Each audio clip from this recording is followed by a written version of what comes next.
Se esse vídeo apareceu para você, é porque essa história vai te emocionar e arrepiar. Então, já se inscreve no canal se você gosta desse tipo de história e comenta aí de qual cidade você está assistindo. O sol castigava o sertão com um calor impiedoso quando montei no meu cavalo branco para percorrer os limites da propriedade. Era apenas mais um dia comum de vigilância na divisa do rancho, mas o destino, silencioso e imprevisível, preparava um encontro capaz de mudar tudo para sempre. 42 anos vivendo assim, 20 deles sozinho nesta fazenda que herdei do meu pai, entre o interior de Goiás e as terras secas que se esticam até onde a vista alcança. A rotina me conhece de cor. Acordar antes do galo cantar, café preto e forte na caneca de alumínio amassada, trabalho sob o sol que derrete até as pedras. Meu cavalo, Alvo, é meu único companheiro constante.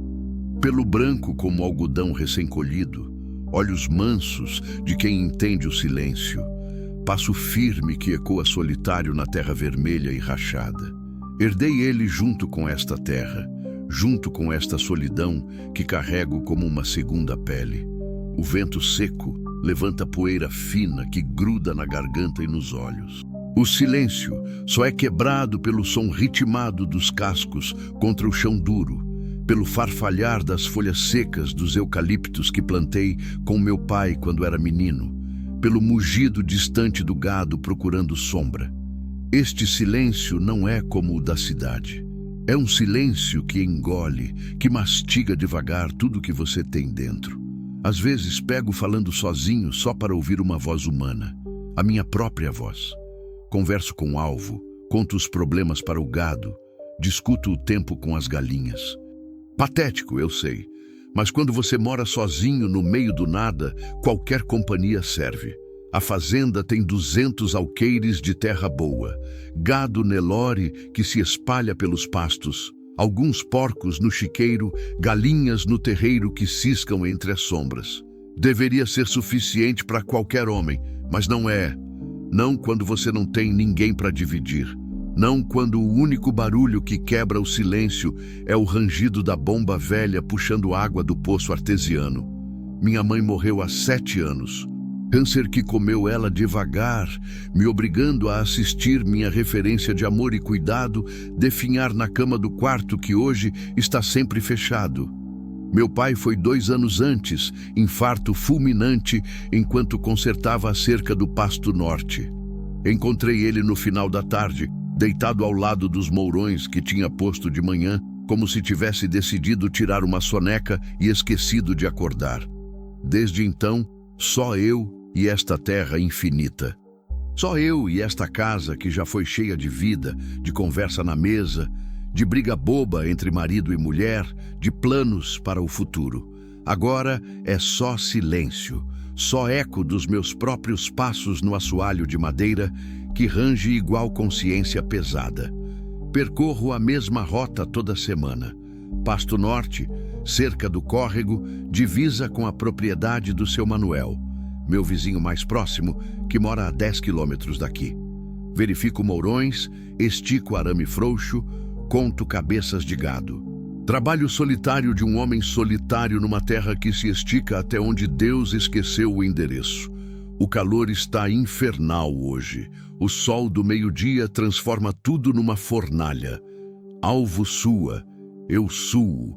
Até as cigarras parecem reclamar do clima.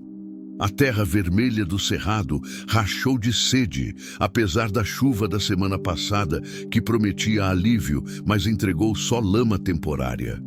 O cheiro aqui é único.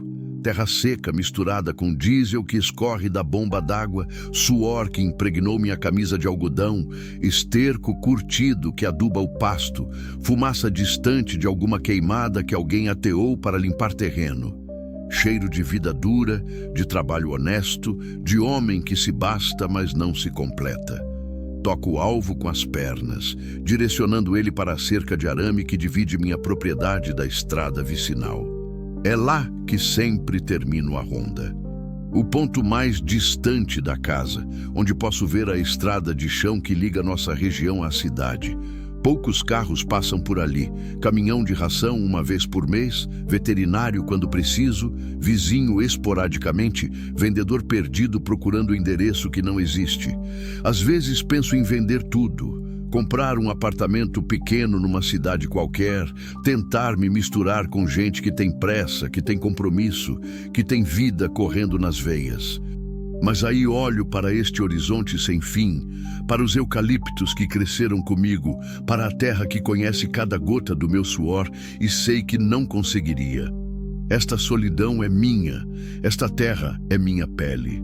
Eu sou parte dela, tanto quanto ela é parte de mim. Somos dois órfãos, eu de família, ela de propósito. Dois solitários que se completam na incompletude, que se bastam na carência. Dirijo o alvo em direção à cerca de arame enferrujado, pensando na vida que podia ter sido. Mulher, filhos, netos correndo pelo terreiro, mesa cheia no domingo, conversa na varanda depois do jantar. Pensamentos perigosos que só machucam, mas que insistem em voltar como ferida mal cicatrizada. O destino, silencioso e imprevisível, preparava um encontro capaz de mudar tudo para sempre. Mas eu não sabia disso ainda. Tocava alvo com as pernas, seguindo a rotina de sempre, ignorando que este seria o dia em que minha vida mudaria para sempre. O vento continuava seco, carregando o cheiro de capim queimado e a promessa de chuva que talvez nunca viesse. E eu seguia montado no meu cavalo branco, solitário como sempre, sem imaginar que estava a poucos minutos de encontrar minha família. Quando cheguei próximo à cerca de arame enferrujado, um som fraco e quase imperceptível chamou minha atenção. Segurei as rédeas do alvo, prendi a respiração e fiquei atento. Entre o farfalhar seco do vento e o ranger dos arames, um choro infantil ecoava como um sussurro desesperado. Aproximei-me devagar, o coração começando a disparar sem eu entender o porquê. À medida que a cena se revelava diante dos meus olhos, senti o peito apertar de uma forma que não sentia há anos. Duas crianças estavam encostadas na cerca, exaustas, agarrando-se ao arame como se fosse sua última esperança. Deus do céu! Duas crianças. Desmontei do alvo rapidamente, mas tentando não fazer movimentos bruscos para não assustá-las ainda mais. Os rostos estavam sujos de terra e lágrimas, os lábios rachados pela sede, as roupas rasgadas e os pés feridos pelo caminho árduo sob o sol escaldante.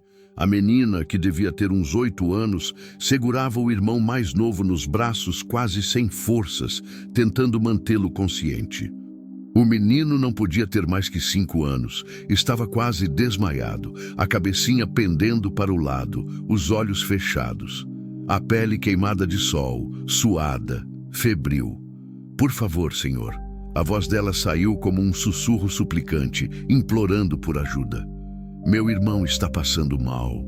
Meu Deus, como duas crianças chegaram até aqui? Onde estavam os pais? Como conseguiram andar até esta cerca no meio do nada? Sem pensar duas vezes, abri o cantil que sempre carregava preso à sela e ofereci água fresca. A menina, mesmo faminta e sedenta, insistiu que o irmão bebesse primeiro. Esse gesto me atravessou como uma flecha silenciosa. Uma criança de 8 anos que coloca o irmão na frente da própria necessidade. "Devagar", disse, segurando a cabeça do menino. Pequenos goles.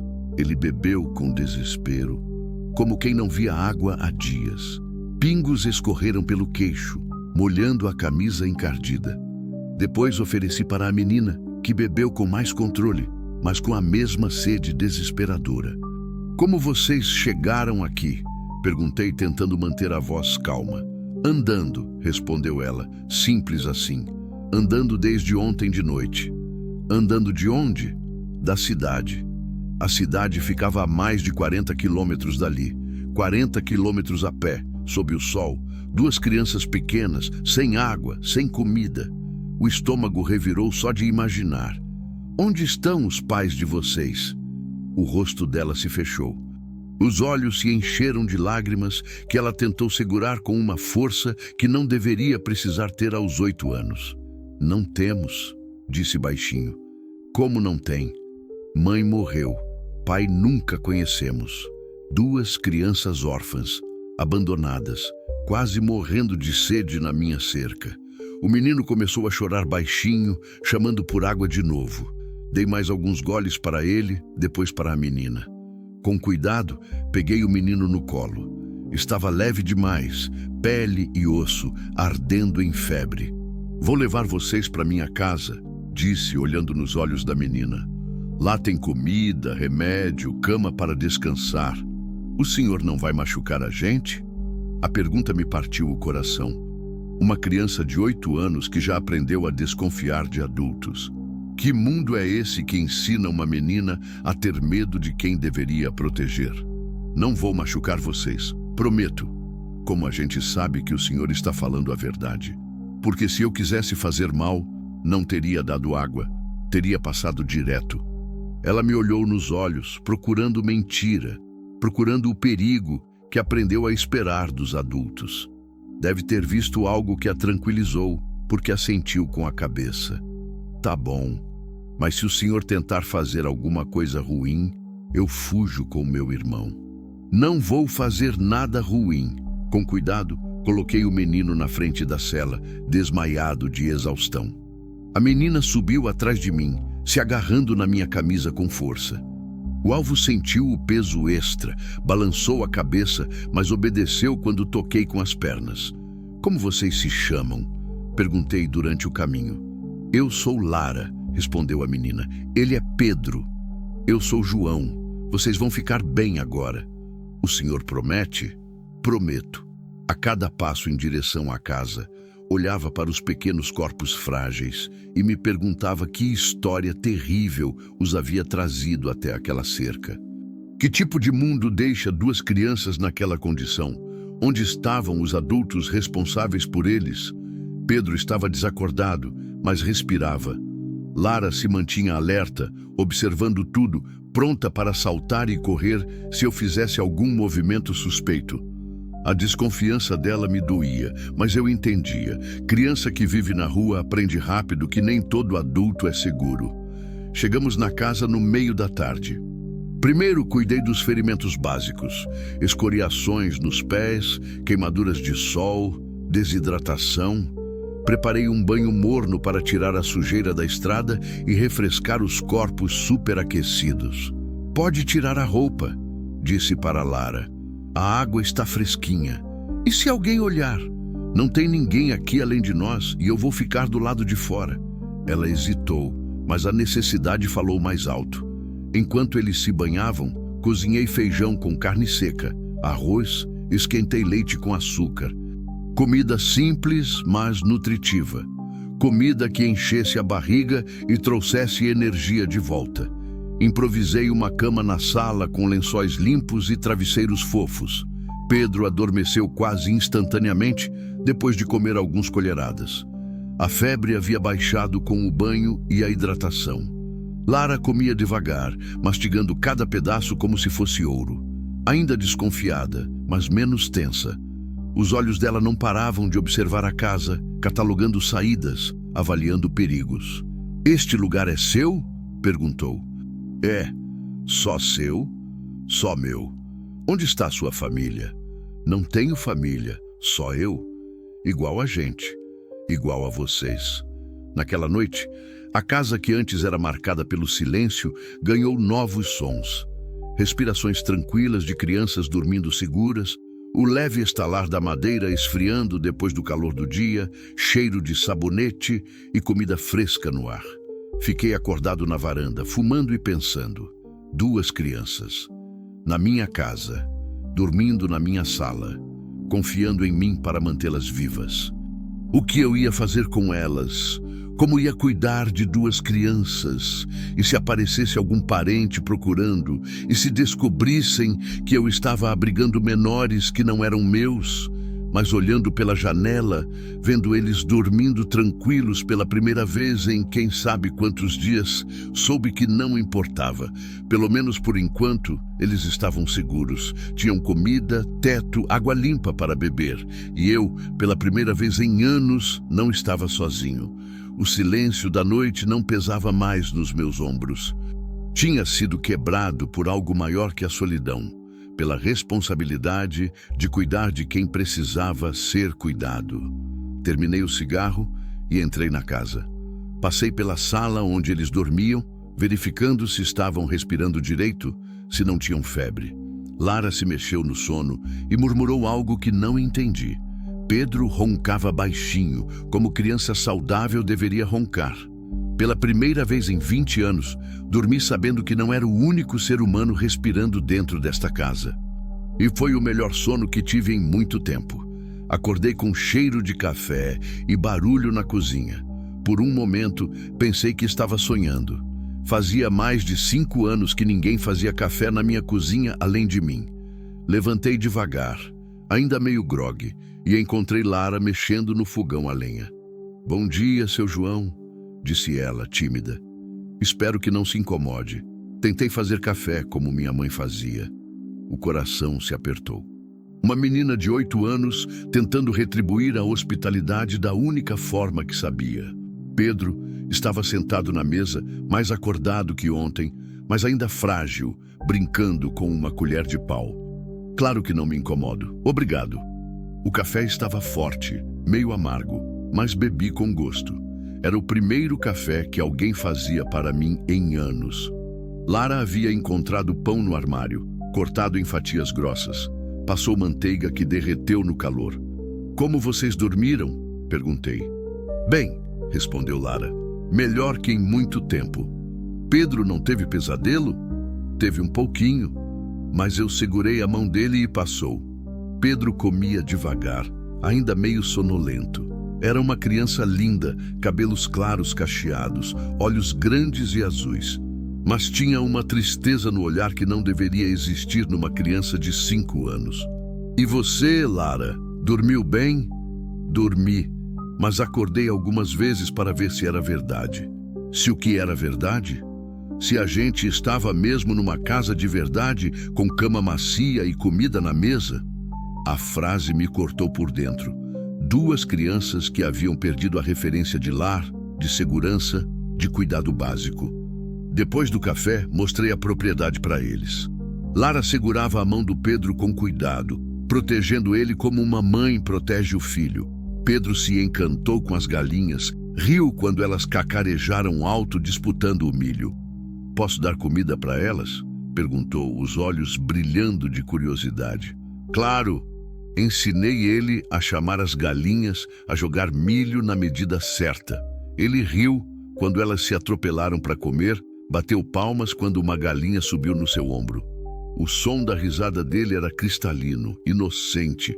Me fez lembrar de quando eu era criança, ajudando meu pai com os bichos. "Elas têm nome?" perguntou Pedro. "Não, nunca pensei em dar nome para elas."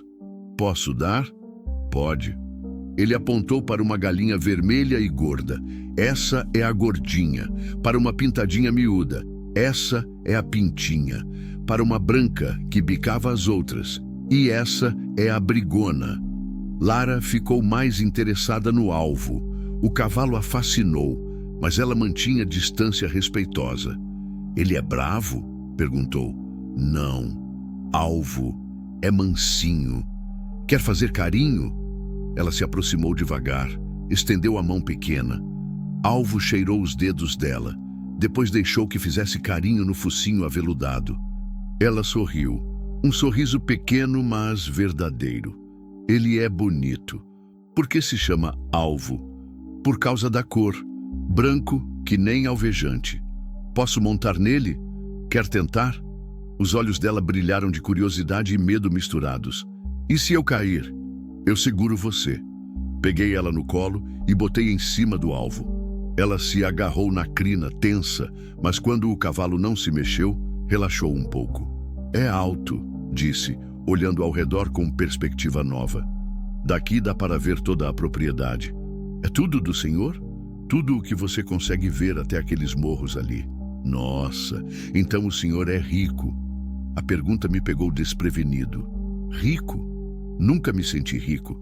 Tinha terra, gado, casa. Mas o que adianta riqueza sem alguém para dividir? Tenho o suficiente. E agora vocês também têm. A gente pode mesmo ficar? Podem ficar o tempo que quiserem.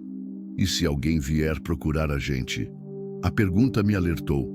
Claro que alguém podia estar procurando. Família, assistentes sociais, polícia. Eu não sabia a história completa delas ainda. Quem viria procurar vocês? Lara ficou séria de repente. Os ombros tensionaram. Talvez a tia. Vocês têm tia? Tínhamos. Ela que cuidava da gente depois que a mãe morreu. E onde ela está? Não sei. Ela nos deixou. Como assim? Deixou. Lara olhou para Pedro, que estava brincando com as galinhas, alheio à conversa. Posso contar depois? Quando Pedro não estiver ouvindo? Claro. Almocei com eles na mesa da cozinha. Mais uma vez a casa não estava silenciosa. Tinha conversa, pergunta, criança pedindo mais arroz, mais feijão. Pedro comeu bem, parecia estar se recuperando rápido.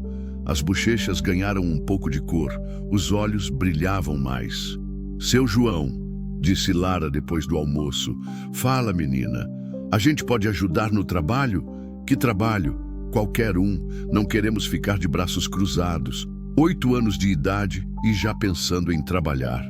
A maturidade dela me impressionava e me entristecia ao mesmo tempo. Criança não deveria se preocupar com trabalho, deveria brincar, estudar, ser criança. Vocês ainda estão se recuperando, precisam descansar. Mas queremos ajudar, por favor. Tá bom. Pedro pode me ajudar a alimentar as galinhas e recolher os ovos. Você pode cuidar da horta pequena que tem atrás da casa. Os olhos dela brilharam. Ter uma função, se sentir útil, era importante para ela. À tarde, enquanto Pedro batizava todas as galinhas e eu consertava um mourão da cerca, Lara organizou a horta, arrancou mato, regou os pés de tomate e alface, plantou algumas sementes de coentro que encontrou no galpão. Trabalhava concentrada, como se aquilo fosse a coisa mais importante do mundo.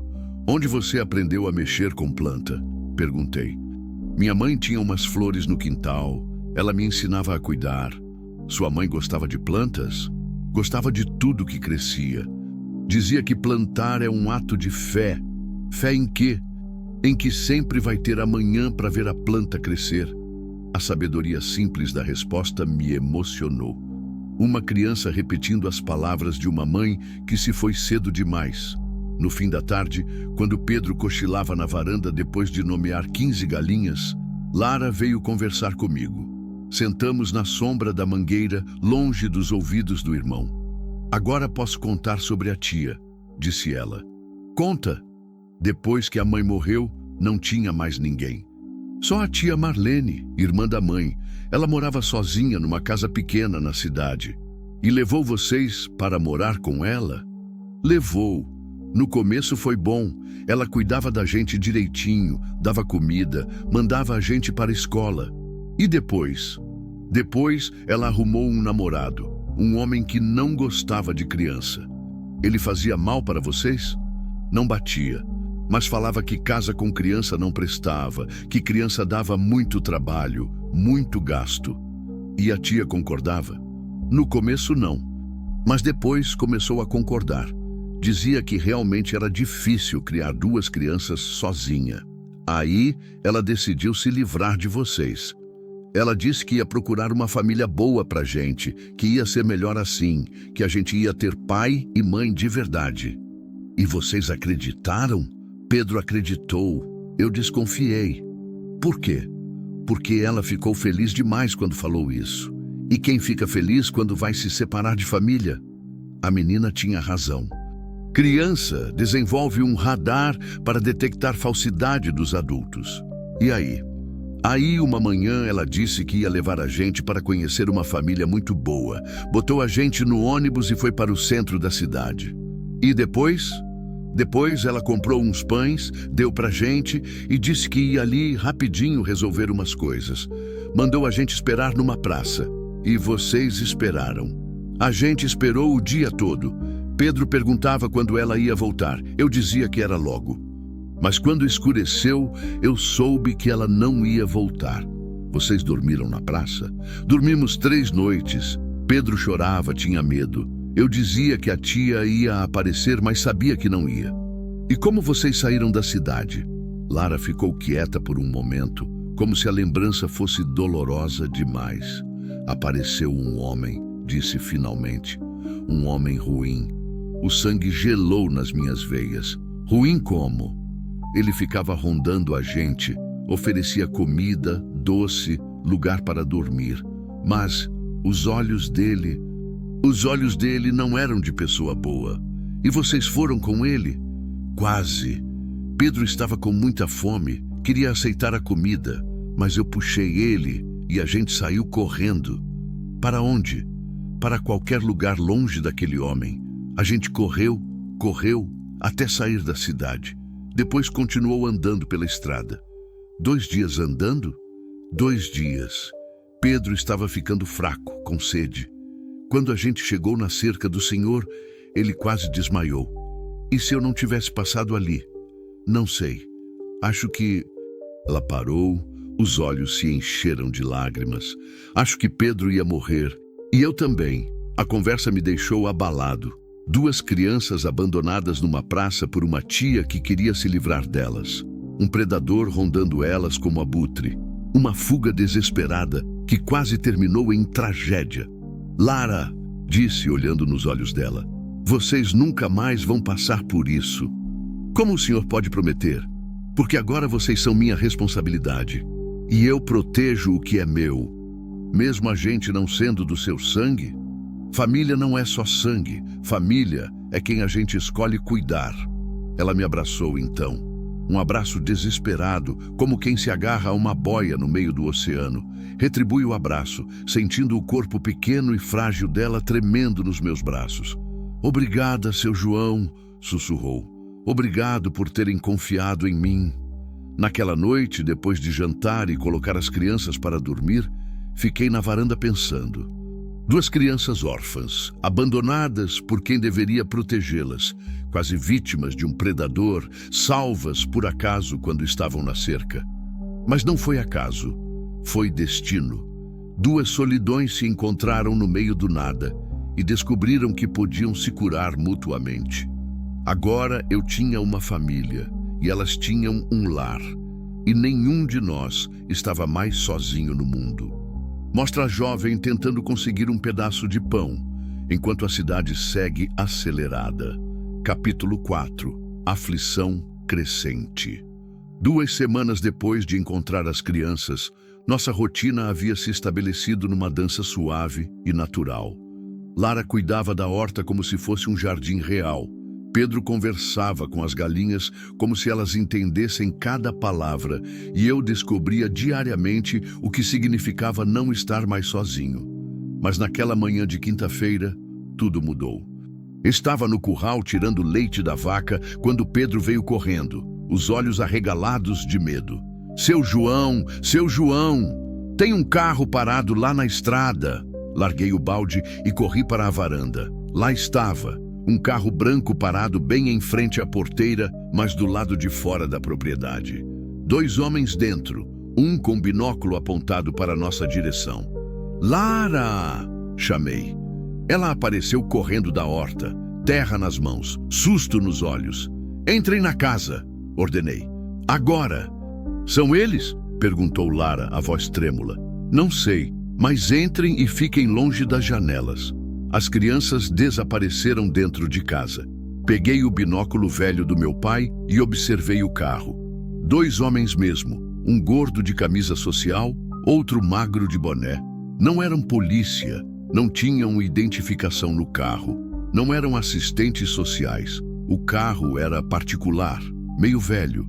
Eles ficaram ali por quase 1 hora, observando, anotando alguma coisa num caderno. Depois ligaram o carro e foram embora devagar, como quem não tem pressa, como quem vai voltar. Entrei na casa e encontrei as crianças abraçadas no quarto, Pedro chorando baixinho. Eles foram embora, disse, tentando passar calma. Eram os homens ruins? Perguntou Pedro. Não sei, filho, mas foram embora. Eles vão voltar? Quis saber Lara. Talvez. Ela me olhou com aqueles olhos grandes, procurando honestidade. O senhor vai entregar a gente? A pergunta me atingiu como um soco. Nunca. Podem vir 1000 homens aqui. Eu nunca vou entregar vocês. Promete? Prometo. Mas por dentro estava apavorado. Quem eram aqueles homens?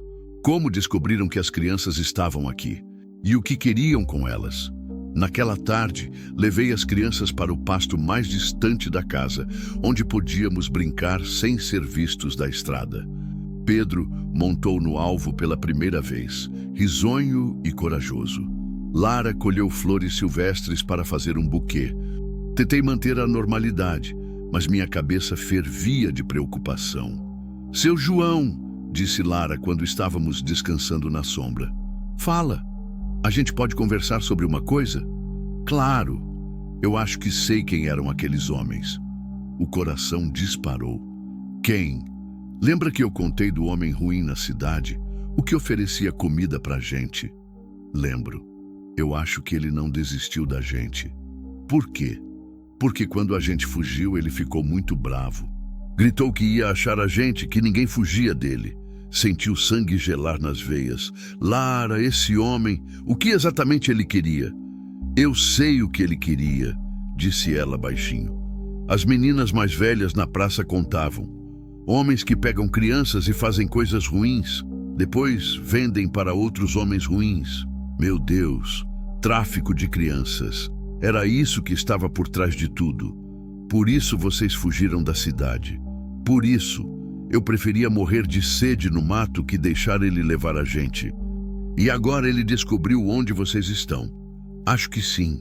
Pedro, que brincava com flores na grama, não estava ouvindo nossa conversa. Melhor assim. Não precisava saber dos perigos que rondavam nossa família. Lara, disse, olhando nos olhos dela. Se esses homens voltarem, vocês fazem exatamente o que eu mandar. Entendeu? Entendi. Se eu disser para correr, vocês correm. Se eu disser para se esconder, vocês se escondem. E o senhor? Eu cuido dos homens. Como? Deixa que eu me preocupo com isso. Voltamos para casa no fim da tarde, todos mais quietos. As crianças jantaram pouco, nervosas. Pedro perguntou se podia dormir na minha cama, que estava com medo. Arrumei uma cama improvisada no meu quarto para os dois. Seu João, disse Lara antes de adormecer. Fala. Obrigada por cuidar da gente. Obrigado por terem confiado em mim. Mesmo que venham mais homens ruins, eu não me arrependo de ter vindo para cá. O porquê? Porque aqui eu aprendi o que é ter pai de verdade. A frase me emocionou mais do que deveria. Pai. Ela me via como pai. Vocês também me ensinaram o que é ter família, respondi. Então a gente vai ficar juntos para sempre?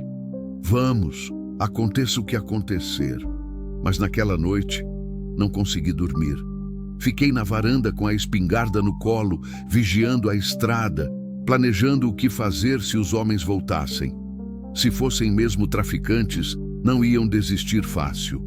Crianças órfãs, sem família para procurar, eram mercadoria valiosa para gente sem escrúpulos. Liguei para meu vizinho, seu Manuel. Manuel, preciso de um favor. Fala, João. Se você vir movimento estranho aqui em casa, gente que não conhece, liga para a polícia. Problema? Pode ser. Tem a ver com as crianças que você está cuidando? Tem. Então pode contar comigo. Vou ficar de olho. Obrigado, Manuel. João? Fala. Você está fazendo a coisa certa. Essas crianças precisam de você. Eu é que preciso delas. No dia seguinte, o carro voltou. Desta vez eram 3 homens.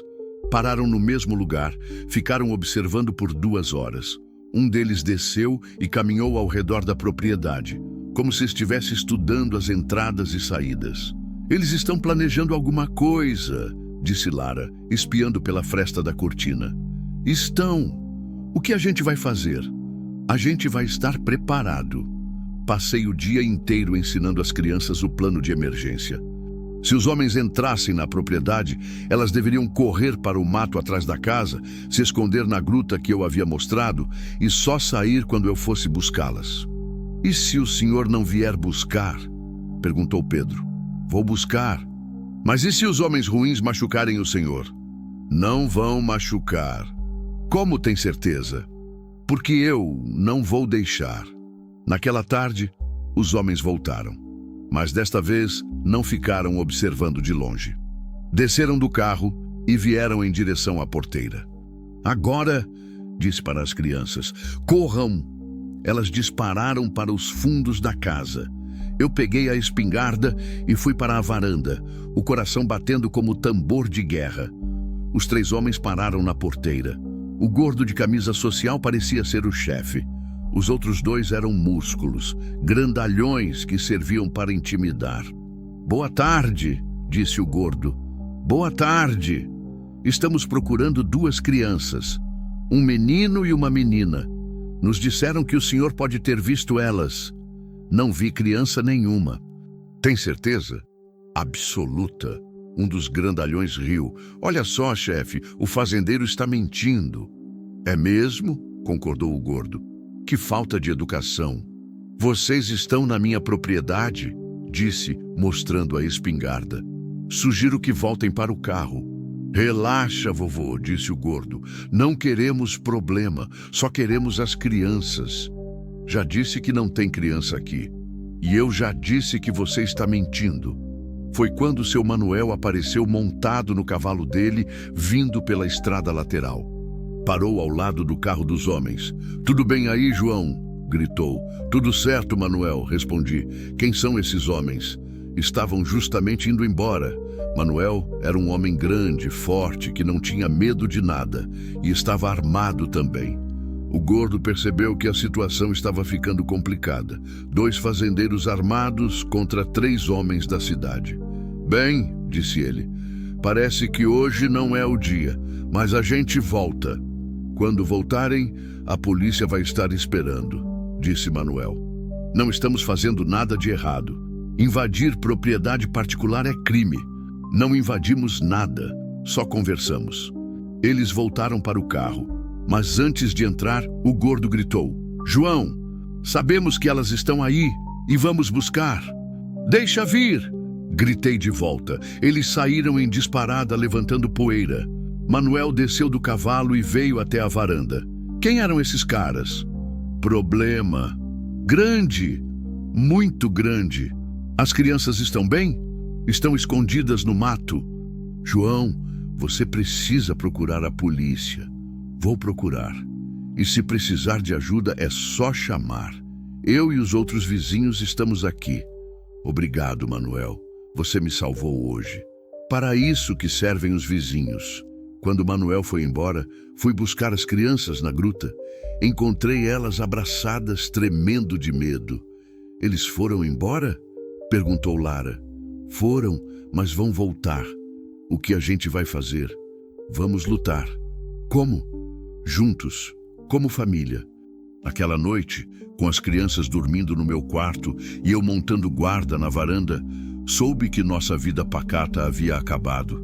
Agora era guerra. Uma guerra para proteger minha família contra gente que via crianças como mercadoria. Mas eles não sabiam com quem estavam mexendo, não sabiam que um pai lutaria até a morte para proteger seus filhos. E eu era pai agora, com todos os instintos, toda a fúria, toda a determinação que isso significava. 3 dias se passaram desde a ameaça dos homens na porteira. 3 dias de vigília constante, de dormir com a espingarda ao lado da cama, de verificar a estrada a cada ruído estranho. As crianças estavam tensas, saltavam com qualquer barulho, e eu sentia que precisava fazer alguma coisa antes que o medo consumisse nossa família. Foi quando decidi que era hora de saber toda a verdade. Naquela tarde, depois que Pedro adormeceu na varanda cansado de brincar com as galinhas, chamei Lara para uma conversa séria. Sentamos na sombra da mangueira, longe dos ouvidos do irmão. Lara, comecei com cuidado. Preciso que você me conte tudo, toda a história, desde o começo. Ela me olhou com aqueles olhos grandes, pesando se podia confiar em mim com os segredos mais dolorosos. Por quê? Porque se vamos lutar contra esses homens, preciso saber exatamente o que estamos enfrentando. Ela assentiu devagar, respirou fundo e começou a contar. Desta vez, sem omitir nada. Minha mãe se chamava Rosa. Era uma mulher boa, trabalhava numa padaria, cuidava da gente sozinha. Nunca conhecemos nosso pai. Ela dizia que ele foi embora quando soube que ia ter filho. E como ela morreu?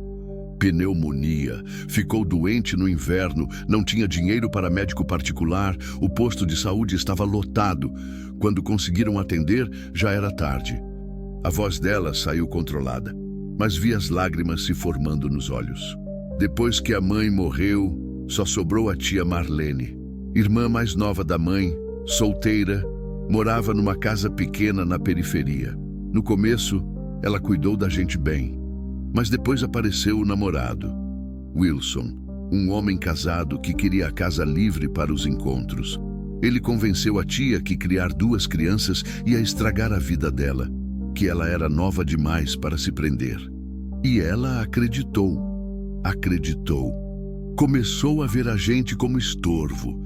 Dizia que gastava muito, que dava muito trabalho, que não conseguia arrumar emprego melhor por nossa causa. Lara parou, limpou os olhos com as costas da mão. Aí ela começou a falar que ia procurar uma família para a gente. Dizia que conhecia gente boa que queria adotar criança. Mas não era verdade. Não era. Um dia eu ouvi ela conversando no telefone. Ela estava falando com alguém sobre vender a gente. O sangue gelou nas minhas veias. Vender? A pessoa do telefone ofereceu dinheiro. Muito dinheiro. A tia disse que pensava no assunto. Meu Deus! No dia seguinte, ela levou a gente para a cidade. Disse que ia apresentar nossa nova família.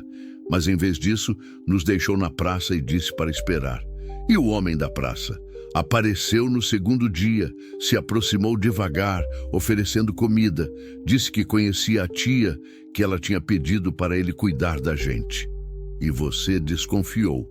Desconfiei na hora. Ele tinha aqueles olhos de quem via criança como coisa, não como gente. O que exatamente ele disse? Que ia levar a gente para um lugar seguro, que lá tinha outras crianças que íamos ficar bem cuidados. Mas quando eu perguntei quando a tia ia buscar a gente, ele ficou nervoso. E você percebeu que era mentira. Percebi, e quando ele tentou pegar na mão do Pedro, eu puxei meu irmão e saímos correndo. Para onde? Para qualquer lugar. A gente correu até sair da cidade, depois continuou andando pela estrada.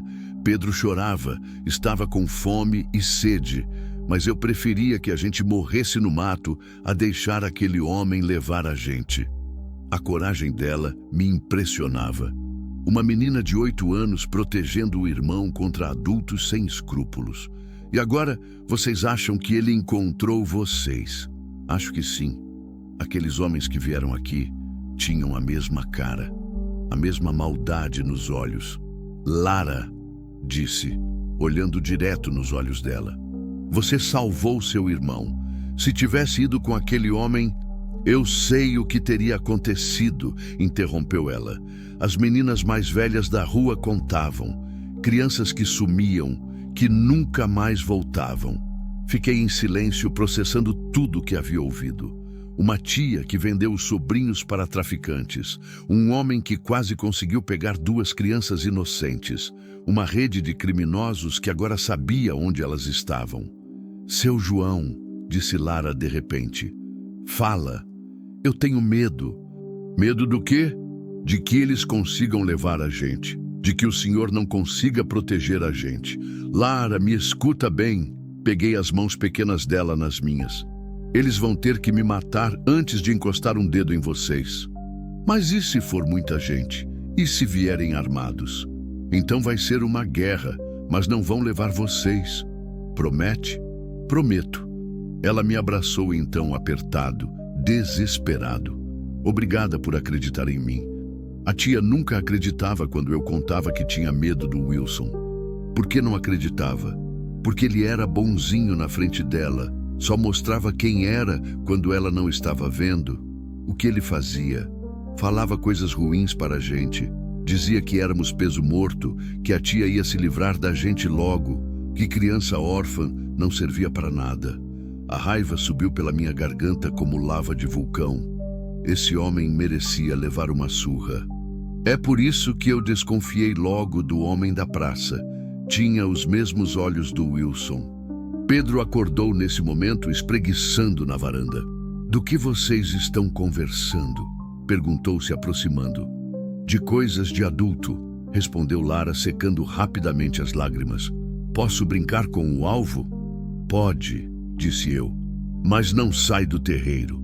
Ele correu para onde o cavalo pastava, feliz e inocente.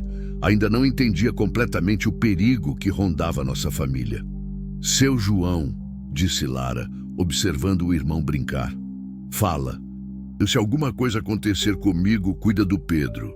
Não vai acontecer nada com você.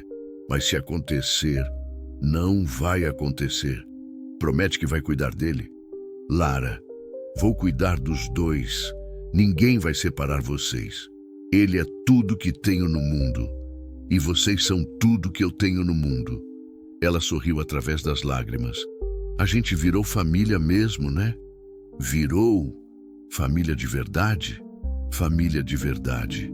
Naquela noite, depois que as crianças dormiram, liguei para o investigador da cidade que seu Manuel havia me indicado. Delegado Ramos, disse quando ele atendeu.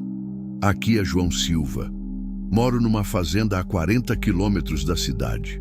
O que posso fazer pelo senhor? Tenho 2 crianças aqui, órfãs, e tem gente perigosa atrás delas. Que tipo de gente? Traficantes. Gente que compra e vende criança. Houve uma pausa. Senhor João, isso é grave. Preciso que venha até a delegacia fazer um registro. Não posso sair daqui. Não posso deixar as crianças sozinhas. Então eu vou aí amanhã, com uma equipe. Obrigado, delegado. Senhor João? Sim. Mantenha as crianças bem protegidas. Se é verdade o que está dizendo, essas pessoas não vão desistir fácil. Eu sei. E se eles voltarem antes de eu chegar, não hesite em usar a arma. Não vou hesitar. Desliguei o telefone mais tranquilo. Pelo menos agora, a polícia sabia da situação. Amanhã seria um dia decisivo. Fiquei na varanda até tarde, fumando e planejando. Se os homens voltassem, eu estaria pronto. Se quisessem guerra, iam ter guerra. Porque agora eu sabia toda a verdade. Sabia que aquelas crianças tinham sido vendidas como mercadoria pela própria família. Sabia que tinham fugido de um destino terrível. Sabia que dependiam de mim para continuar vivas e livres. E um pai protege seus filhos, custe o que custar. Antes de entrar para dormir, passei pelo quarto onde elas dormiam. Lara tinha o braço protetor sobre Pedro, mesmo dormindo. 2 crianças que só tinham uma a outra, e agora tinham a mim. Amanhã, quando o delegado chegasse, íamos acabar com essa história de uma vez por todas. E quem tentasse mexer com minha família ia descobrir do que um fazendeiro desesperado era capaz. Na manhã seguinte, o delegado Ramos chegou cedo com 2 investigadores e uma assistente social. Eram 7 horas quando vi a viatura subindo a estrada de chão, levantando poeira vermelha no ar, ainda fresco da madrugada. As crianças estavam tomando café quando anunciei a visita. É a polícia, disse, tentando manter a voz calma. Vieram para nos ajudar. Lara ficou tensa na mesma hora. Eles vão levar a gente? Não vão. Só querem saber nossa história para prender os homens ruins. Tem certeza? Tenho. Mas por dentro, meu coração disparava. E se decidissem que as crianças estavam melhor num abrigo? E se achassem que um fazendeiro solteiro não era capaz de cuidar delas? O delegado Ramos era um homem alto, bigode grisalho, olhar sério, mas bondoso. Os investigadores pareciam competentes.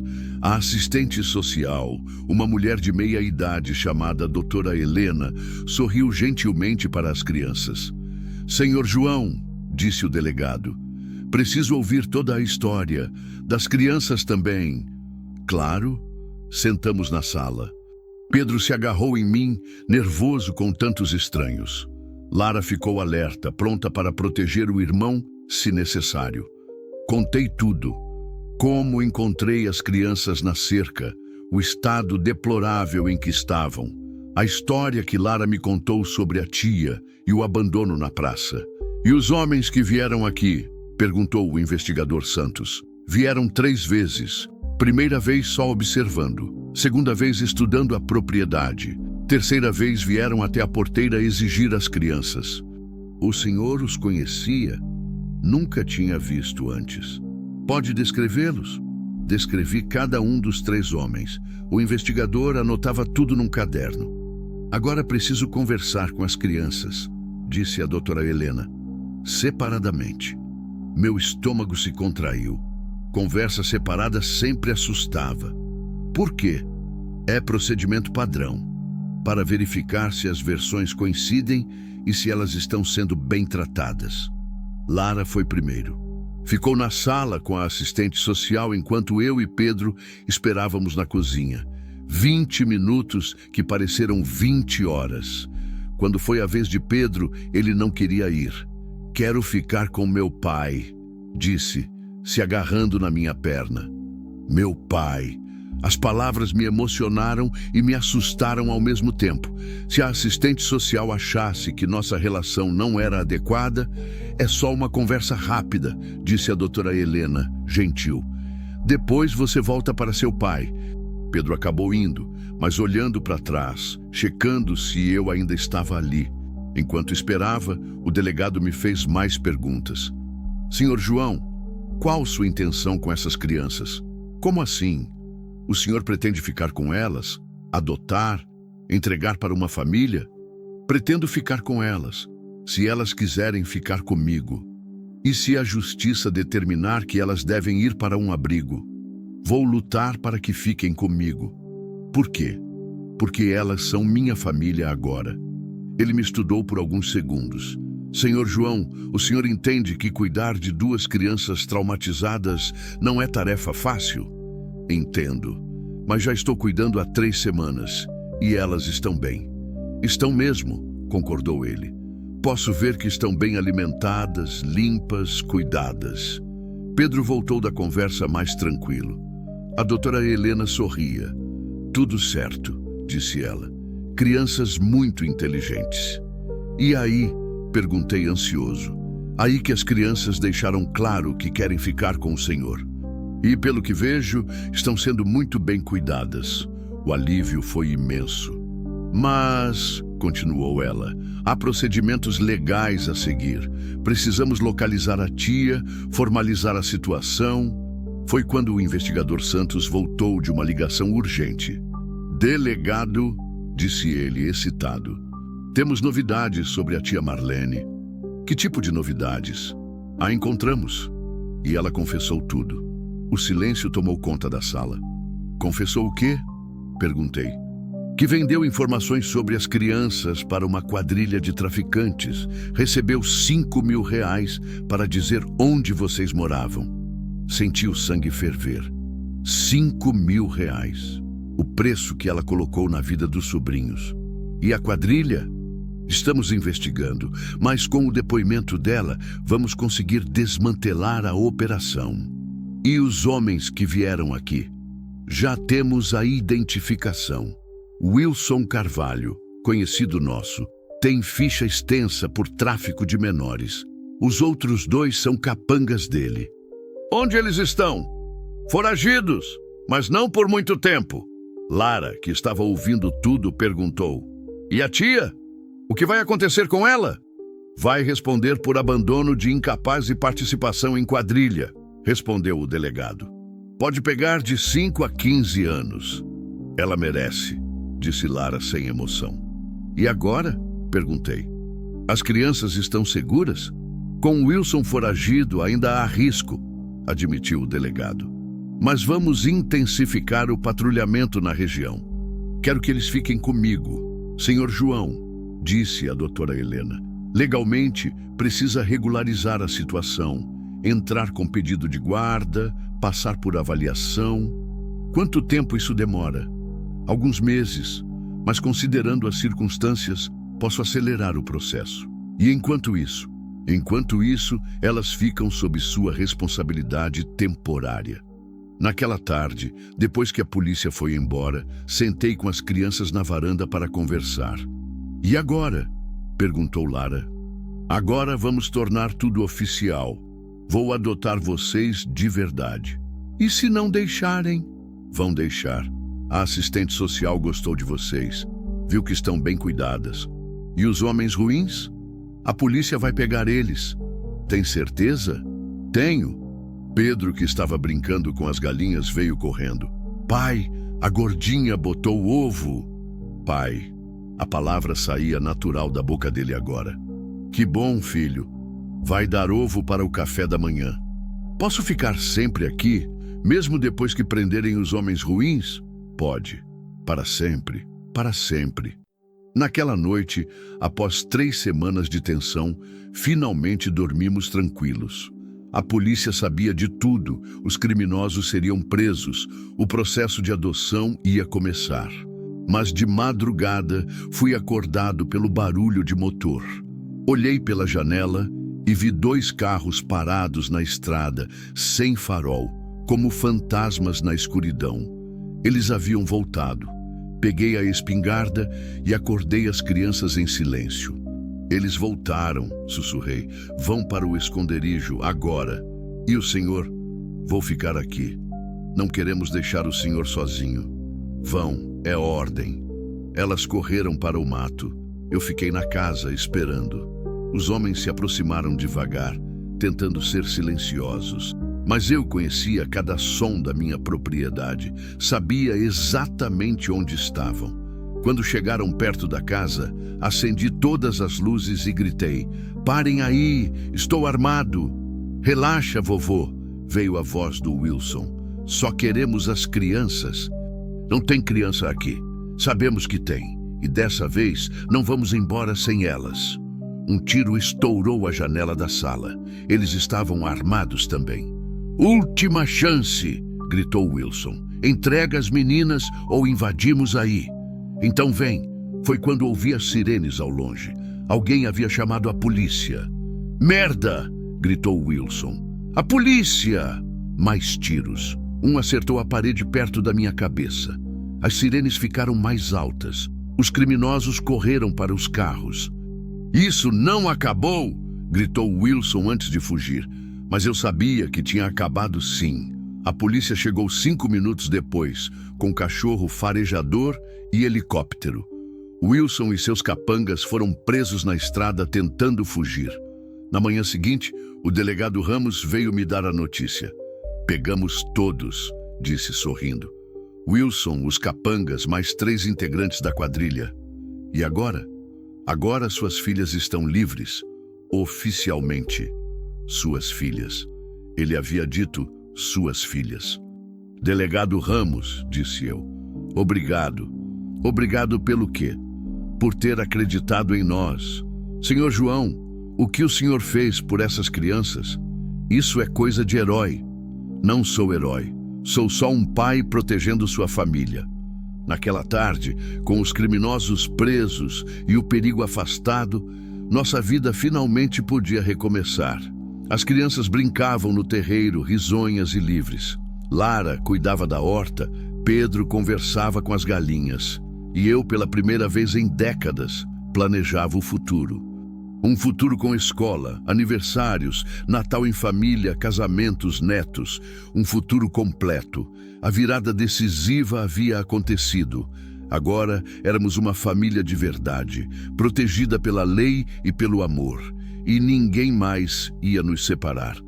3 meses se passaram desde a prisão de Wilson e sua quadrilha. 3 meses de paz, de vida normal, de família construindo raízes profundas na terra vermelha do Cerrado. Mas hoje era o dia que definiria nosso futuro para sempre. Hoje era o dia da audiência final de adoção. Acordei antes do galo cantar, como sempre, mas desta vez o nervosismo apertava o peito como uma mão fechada. Fiz café mais forte que o normal e fiquei na varanda olhando o nascer do sol pintar o céu de laranja e rosa. Pai! Veio a voz do Pedro atrás de mim. Ainda me emocionava cada vez que ele me chamava assim.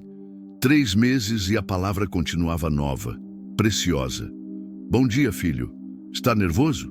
Um pouco. Eu também. Pedro se encostou em mim, pequeno e quente no frio da manhã. Aos 5 anos, ele entendia que algo importante ia acontecer hoje, mesmo não compreendendo completamente o significado legal de adoção. E se o juiz disser que não pode, não vai dizer. Como tem certeza? Porque somos família de verdade. E família de verdade sempre fica junta. Lara apareceu já vestida, com o vestido azul que compramos especialmente para a ocasião. Aos 8 anos, ela carregava uma maturidade que às vezes me assustava, mas hoje via nela apenas uma menina nervosa, querendo que tudo desse certo. Dormiu bem? Perguntei. Mais ou menos. Fiquei pensando. Pensando no quê? Em como nossa vida mudou. Para melhor. Muito melhor. Tomamos café da manhã todos juntos, mas comemos pouco. A ansiedade apertava o estômago de todos nós. Depois do café, arrumei o barbeador para me fazer. Queria estar apresentável para o juiz. Pai, disse Lara enquanto eu me barbeava. Fala, filha. Posso te fazer uma pergunta? Sempre. Por que o senhor quer tanto adotar a gente? Parei a lâmina no meio da bochecha. Era uma pergunta simples que não tinha resposta simples. Porque vocês mudaram minha vida. Como? Antes de vocês chegarem, eu só existia. Acordava, trabalhava, dormia. Sempre igual, sempre sozinho. Vocês me ensinaram a viver de verdade. E se a gente fizer bagunça quando crescer, se der trabalho, aí eu vou reclamar, dar bronca e continuar amando vocês. Igual pai de verdade faz? Igual pai de verdade faz. Ela sorriu, satisfeita com a resposta. Saímos da fazenda às 9 da manhã. Na cidade, paramos primeiro no escritório da doutora Helena, a assistente social que havia se tornado nossa aliada nesses 3 meses. Ela revisou todos os documentos, fez as últimas perguntas para as crianças. Vocês têm certeza de que querem que o João seja seu pai legal? Perguntou ela. Certeza absoluta, respondeu Lara. Ele já é nosso pai, completou Pedro. Só falta o papel. A doutora Helena sorriu. Então, vamos conseguir esse papel. No fórum, encontramos o delegado Ramos. Ele havia vindo como testemunha para depor sobre como nos conheceu e como as crianças estavam bem cuidadas. Como estão se sentindo? Perguntou ele. Nervosos, admiti. Normal, mas pode ficar tranquilo. Conversei com o juiz ontem. Ele está impressionado com o caso de vocês. No bom sentido? No melhor sentido possível. O doutor Antônio, advogado que havia me ajudado com toda a papelada, chegou carregando uma pasta gorda de documentos. Tudo pronto, anunciou. Laudos médicos das crianças, relatórios da assistente social, depoimentos dos vizinhos, certidões de antecedentes. Seu caso está blindado, João. E se mesmo assim, não vai dar errado. Mas por dentro, meu coração batia como tambor de guerra. Entramos na sala de audiência às 10 horas em ponto. O juiz, doutor Robério, era um homem de uns 60 anos. Cabelos brancos, olhar penetrante, mas gentil. Atrás da mesa, rodeado de códigos e papéis, ele parecia uma figura imponente e decisiva. Bom dia a todos, disse ele. Este é um momento especial. Estamos aqui para formalizar uma família que, pelo que vejo nos autos, já existe no coração. As crianças se sentaram ao meu lado. Lara segurava minha mão direita, Pedro à esquerda. 3 pessoas que o destino juntou e que agora queriam ficar juntas para sempre. Senhor João, disse o juiz, em 3 meses de investigação, tudo que descobrimos sobre o senhor foi positivo. As crianças estão saudáveis, felizes, frequentando escola. Os vizinhos falam bem do Senhor. A assistente social recomenda a adoção. Obrigado, Vossa Excelência. Dou por mim, mas quero ouvir do Senhor. Por que quer adotar essas crianças? Era a pergunta que eu esperava e temia ao mesmo tempo. Porque elas precisam de um pai e eu preciso ser pai. Explique melhor. Quando encontrei elas na minha cerca, quase morrendo, algo acordou dentro de mim. Um instinto que não sabia que tinha. Vontade de proteger, de cuidar, de amar. Elas me salvaram tanto quanto eu salvei elas. E se surgirem dificuldades, adolescência, rebeldia, problemas típicos de crescimento, vou enfrentar como qualquer pai enfrenta, com paciência, amor e muita conversa. E financeiramente, tem condições de sustentá-las? Tenho uma fazenda próspera, gado, terra boa, não sobra dinheiro, mas nunca falta nada. O juiz assentiu, satisfeito. Depois se dirigiu às crianças. Lara, você entende o que está acontecendo aqui? Entendo sim, senhor. E você quer mesmo que o João seja seu pai? Quero. E por quê? Porque ele cuidou da gente quando todo mundo tinha abandonado. Porque nos deu casa, comida, escola, carinho. Porque quando os homens ruins vieram buscar a gente, ele ficou na frente protegendo a gente. E Pedro, você também quer? Quero, disse Pedro animado. Ele é o melhor pai do mundo. Deixa eu dar milho para as galinhas e montar no alvo. Todos riram, incluindo o juiz. Doutor Antônio, disse o magistrado. Os documentos estão em ordem? Perfeitamente, Vossa Excelência. Doutora Helena, qual sua recomendação final? Adoção sem restrições, meritíssimo. Raramente vi um caso tão claro de amor verdadeiro e cuidado adequado. O juiz pegou a caneta, olhou para nós três e sorriu. Então, por mim concedida, declaro deferido o pedido de adoção. A partir de hoje, Lara e Pedro passam a se chamar Lara Silva e Pedro Silva, filhos legítimos de João Silva. O mundo parou por um segundo, depois explodiu em emoção. Lara chorou e me abraçou. Pedro gritou, "Eba!" e bateu palma. Eu chorei também, sem vergonha, segurando meus 2 filhos oficiais contra o peito. "Parabéns", disse o juiz, se levantando. "Agora vocês são uma família perante a lei." "Obrigado", consegui dizer entre as lágrimas. "Muito obrigado." "Senhor João", disse o Dr. Robério, "o senhor salvou 2 vidas. Isso é mais do que muita gente faz numa vida inteira." Saímos do fórum sob um sol radiante de meio-dia. Na praça em frente, tiramos fotos comemorativas. As crianças, agora oficialmente minhas filhas, sorriam como se o mundo fosse perfeito, e talvez fosse mesmo. Paramos numa lanchonete para comemorar. Pedi refrigerante para todo mundo e brindamos com copos de plástico. "Um brinde", disse eu. "A quê?", perguntou Lara. "A nossa família." "A família Silva", gritou Pedro. "A família Silva", repetimos todos. Na volta para casa, as crianças tagarelaram o tempo todo sobre a escola, sobre os amigos que iam contar a novidade, sobre o futuro que agora estava oficialmente garantido. "Pai", disse Lara numa hora. "Fala, filha. Agora posso chamar o senhor de pai na frente de todo mundo? Agora você é obrigada a me chamar de pai. Pai chato. Filha teimosa." Chegamos na fazenda no fim da tarde. A casa nos recebeu com o cacarejo das galinhas, o relincho do alvo, o mugido distante do gado. Sons de lar, de família, de vida plena. Naquela noite, preparei um jantar especial. Galinha caipira, arroz carreteiro, feijão tropeiro. Comida de festa, comida de gente feliz. "Pai", disse Pedro durante o jantar, "fala, filho. Agora que somos família de verdade, posso ter um cachorro?" "Já tem, o Rex. Mas ele é cachorro da fazenda. Quero um cachorro só meu." A gente conversa sobre isso. "É isso que pai fala quando a resposta é não?", perguntou Lara rindo.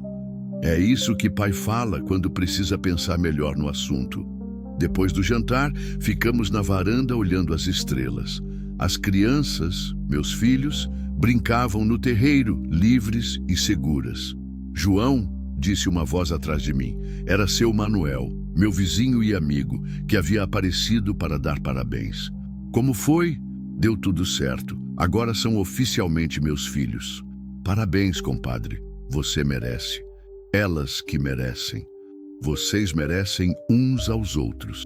Ficamos conversando sobre a vida, sobre família, sobre como às vezes o destino junta as pessoas certas no momento certo. João, disse ele antes de ir embora, fala. Você sabe que mudou a vida delas para sempre, né? Elas que mudaram a minha. Isso é família de verdade, quando todo mundo se salva junto. Depois que Manuel foi embora, coloquei as crianças para dormir. Hoje elas queriam dormir cada uma no seu quarto, sinal de que se sentiam seguras na casa, de que confiavam que ninguém mais ia tirá-las dali. Boa noite, filha, disse para Lara. Boa noite, pai. Boa noite, filho, disse para Pedro. Boa noite, papai. Palavras simples que carregavam o peso de uma vida inteira de amor e responsabilidade. Fiquei na varanda mais um tempo, fumando e pensando. 6 meses atrás eu era um fazendeiro solitário, montado num cavalo branco, percorrendo uma propriedade vazia. Hoje era pai de 2 crianças incríveis. Tinha uma casa cheia de vida, um futuro repleto de planos.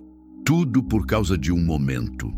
Um momento em que ouvi um choro fraco próximo à cerca de arame enferrujado e decidi parar para ver do que se tratava. Um momento que mudou 3 vidas para sempre. Olhei para o céu estrelado e agradeci. Agradeci ao destino, à vida, a Deus, a quem quer que tivesse conspirado para juntar um fazendeiro solitário com 2 crianças abandonadas numa cerca no meio do nada. Amanhã seria um novo dia, o primeiro dia da nossa vida oficial como família Silva, e mal podia esperar para começar. 5 anos depois, o sol castigava o sertão com o mesmo calor impiedoso de sempre quando montei no alvo para percorrer os limites da propriedade. Mas agora não era mais apenas uma ronda solitária.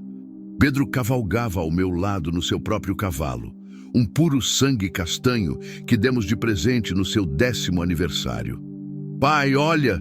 Gritou ele, apontando para um bando de sabiás que alçava voo dos eucaliptos. Quantos são? Conte você. 1, 2, 3, são muitos. Aos 10 anos, Pedro havia se tornado um menino alegre e falante, cheio de energia e curiosidade. Nada restava do garoto assustado e faminto que encontrei na cerca 5 anos atrás. Agora ele montava com a confiança de quem nasceu na fazenda, conhecia cada palmo da terra, cada animal pelos nomes que ele mesmo havia dado. Lara, aos 13 anos, ficara responsável pela casa hoje.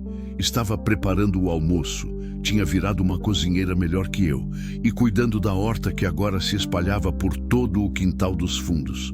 Uma menina mulher madura, inteligente, que falava sério sobre estudar veterinária quando terminasse o ensino médio. Pai, disse Pedro de repente parando o cavalo, posso te perguntar uma coisa? Sempre. Você se lembra de como era antes da gente chegar? A pergunta me pegou desprevenido. Era raro ele falar sobre o tempo anterior à nossa família. Lembro. E como era? Pensei na resposta. Como explicar para uma criança de 10 anos o que é a solidão de um homem de 42 anos? Era muito silencioso, disse finalmente. Silencioso ruim ou silencioso bom? Silencioso triste. E agora? Agora é barulhento feliz. Ele riu, satisfeito com a resposta. Pai, a Lara disse que a gente quase morreu naquele dia na cerca. Quase. E se o senhor não tivesse passado por lá? Mas passei. Mas e se não tivesse passado? Era uma pergunta que eu me fazia às vezes, especialmente nas noites quietas, quando ficava na varanda fumando e pensando na vida. Então nossa família nunca teria existido. Que coisa triste seria. A mais triste do mundo. Continuamos a cavalgada em silêncio por alguns minutos. A propriedade tinha mudado muito nesses 5 anos. Construímos uma casa nova, maior, mais bonita, com 4 quartos e uma varanda espaçosa, onde recebíamos os vizinhos nos fins de semana. A antiga casa virou depósito e escritório. Ampliamos o rebanho, plantamos mais pasto, instalamos energia solar. A fazenda prosperava como nunca antes. Não era só a terra que rendia mais. Era eu que trabalhava com mais propósito, com planos para o futuro, com vontade de deixar algo bom para meus filhos. Pai, olha lá! Pedro apontou para a cerca velha, a mesma onde tudo começou 5 anos atrás. Alguns mourões estavam tortos, o arame meio solto, mas não tive coragem de reformar. Era nosso lugar sagrado, o marco zero da família Silva. É lá que vocês estavam, disse desmontando do alvo. A Lara sempre diz que não lembra de quase nada daquele dia. Lembra sim, só prefere não lembrar. Por quê? Porque foi um dia muito difícil para ela. Caminhamos até a cerca. Pedro tocou o arame com cuidado, como se fosse uma relíquia. Pai, o senhor acha que a nossa mãe, a mãe de verdade, está vendo a gente? Tenho certeza. E ela está feliz? Está feliz porque vocês estão felizes. E o senhor é nosso pai de verdade agora? Sou seu pai há 5 anos e vou ser para sempre. Mesmo quando eu crescer e for embora. Mesmo quando você tiver 70 anos e eu tiver 100. Promete? Prometo. Voltamos para casa no meio da manhã. Lara nos esperava na varanda nova, vestindo um avental florido que ela mesma havia bordado. O almoço quase pronto. Como foi a ronda? Perguntou. Tranquila, respondi. Gado está bem, pastagem boa. Pedro se comportou? Sempre, disse Pedro indignado. Eu sempre me comporto. Claro, riu Lara. Igual ontem, quando quebrou a cerca correndo atrás das galinhas. Aquilo foi acidente. Era bom ouvi-los brigando como irmãos normais. Nos primeiros anos, Lara ainda carregava o peso de ser a irmã protetora, responsável demais para a idade. Agora, finalmente, podia ser apenas uma adolescente normal brigando com o irmão mais novo. Almoçamos juntos na mesa grande que mandei fazer sob medida. Arroz carreteiro, carne de panela, feijão tropeiro, salada da horta. Comida farta, mesa cheia, conversa animada sobre os planos da tarde. Pai, disse Lara durante o almoço. Fala, filha. A professora quer falar com o senhor. Sobre o quê? Sobre minha nota em matemática. Está ruim? Está boa demais. Ela quer saber se eu tenho interesse em fazer um curso de reforço na cidade. Lara sempre foi inteligente, mas nos últimos 2 anos havia desabrochado academicamente. Tirava notas excelentes, lia tudo que encontrava, falava sério sobre faculdade. E você quer? Quero, mas é na cidade. Teria que ficar lá durante a semana. Meu coração se apertou. A ideia de ficar longe dela me assustava, mas eu sabia que não podia prender meus filhos na fazenda para sempre. Se é isso que você quer, vamos conversar com a professora. Mesmo eu ficando longe, filha, eu quero que vocês voem o mais alto possível, mesmo que isso signifique voar para longe de mim. Não quero voar para longe, só quero estudar mais. Então, vamos estudar mais. À tarde, Pedro foi brincar no córrego com os filhos do seu Manuel, meu compadre e vizinho que se tornara um tio postiço para as crianças. Lara ficou comigo no escritório, me ajudando com a contabilidade da fazenda. Pai, disse ela enquanto organizava as notas fiscais. Fala, posso te fazer uma pergunta pessoal? Pode. O senhor nunca pensou em casar de novo? A pergunta me surpreendeu. Era a primeira vez que ela tocava no assunto. Por quê? Porque às vezes acho que o senhor fica sozinho demais quando a gente está na escola. Não fico sozinho, tenho vocês. Mas a gente vai crescer, vai casar, vai ter filhos. E aí? Aí vou ser avô e vou ter ainda mais gente para amar. Mas e uma companheira? Uma mulher para dividir a vida? Era uma conversa madura demais para uma menina de 13 anos. mas Lara sempre foi madura demais para a idade. Filha, eu tive a família que sempre quis, vocês dois. Se aparecesse uma mulher boa, que gostasse de vocês e de mim, talvez, mas não saio procurando. E se ela não gostar da gente? Aí não serve, vocês vêm primeiro, sempre. E se a gente não gostar dela? Aí também não serve. Ela sorriu, satisfeita com a resposta. Tá bom, só queria saber. No final da tarde, fomos todos juntos levar ração para o gado. Pedro montava na frente da sela comigo. Lara ia no seu próprio cavalo, um égua mansa que ganhara no aniversário de 12 anos. O pôr do sol pintava o céu de laranja e vermelho. O gado se aproximou mugindo, sabendo que era hora da alimentação suplementar. As cigarras começaram seu concerto noturno. Pai, disse Pedro de repente, fala, filho. Eu amo nossa vida. Eu também. Mesmo quando a Lara for estudar na cidade. Mesmo assim. E quando eu crescer e quiser estudar também. Principalmente quando vocês estiverem estudando. Por quê? Porque é para isso que serve família. Para dar raiz para crescer e asas para voar. Naquela noite, depois que as crianças dormiram, fiquei na varanda da casa nova, olhando as estrelas.